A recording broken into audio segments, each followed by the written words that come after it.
In the dark of night on September 14, 1930, a group of escaped inmates sought freedom from the confines of Coldwater Penitentiary.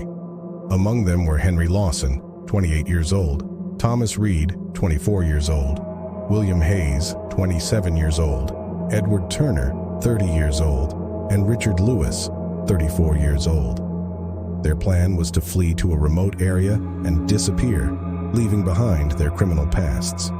Guided by moonlight, they managed to evade capture and found themselves at an isolated farmhouse nestled deep within the woods, miles away from civilization. The farmhouse seemed abandoned, a relic of another time. As they ventured inside, they discovered a grim scene. The interior was decrepit and dust-filled, as if untouched for decades. The air was heavy with a damp, earthy scent. The inmates, tired, hungry, and on edge, began searching for food and water. Their exploration led them to a stash of canned goods and a makeshift water source. However, their relief was short-lived. A distant, eerie sound echoed through the farmhouse, freezing them in their tracks. Unnerved, they questioned whether the farmhouse was truly uninhabited. Suddenly, from the shadows, a voice broke the silence. "Welcome, gentlemen," it whispered, sending chills down their spines. The voice belonged to an old man named Elias Blackwood, a recluse who claimed to have lived on the farm for decades.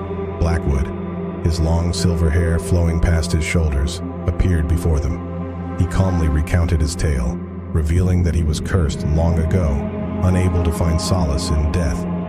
His unnerving presence and enigmatic demeanor struck fear into the inmates, though they dismissed his story as madness. Attempting to maintain their composure, the inmates split into groups. Henry, Thomas, and William cautiously approached the rear of the farmhouse, while Edward and Richard decided to knock on the front door. Their plan was to subdue Blackwood temporarily, allowing them to rest before continuing their journey.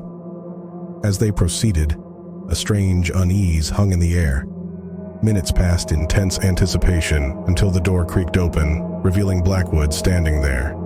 The inmates quickly overpowered him and moved inside, only to find themselves surrounded by an unsettling darkness. In the midst of their exploration, a series of inexplicable events unfolded. Shadows danced along the walls and strange noises echoed through the air. A piercing scream erupted, echoing through the farmhouse. Panic set in as Edward came rushing in, his face contorted with terror, but his words were silenced by an unseen force. Fear took hold as the inmates gathered in the dimly lit barn, their faces pale and eyes wide with terror. In the chaos, Elias Blackwood's unsettling laughter echoed, mingling with the howling wind. It was then that they realized they were trapped, the barn doors secured by an unseen hand. Desperation fueled their attempts to escape the barn's confines. They clawed at the wooden panels, trying to find a way out, but their efforts were in vain. The night grew darker, and the air grew colder as they huddled together, the weight of their situation heavy upon them. In the midst of their struggle, they heard whispering voices that seemed to come from all directions. Blackwood's voice seemed to be everywhere at once, haunting and taunting them.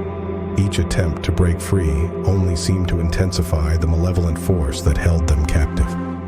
As the night wore on, the inmates shared stories of their pasts, confessing their sins and regrets in the hope of finding redemption. Elias Blackwood's presence remained a constant reminder of their dire circumstances. With the first light of dawn, the barn doors suddenly swung open and the inmates rushed outside, gasping for fresh air. They found themselves surrounded by the eerie remnants of the farmhouse, as if it had materialized out of thin air. Exhausted and traumatized, the inmates stumbled away from the farm, haunted by the night's horrors. Their escape had led them into the clutches of a malevolent force beyond their understanding, leaving them forever changed by the terrors they had witnessed.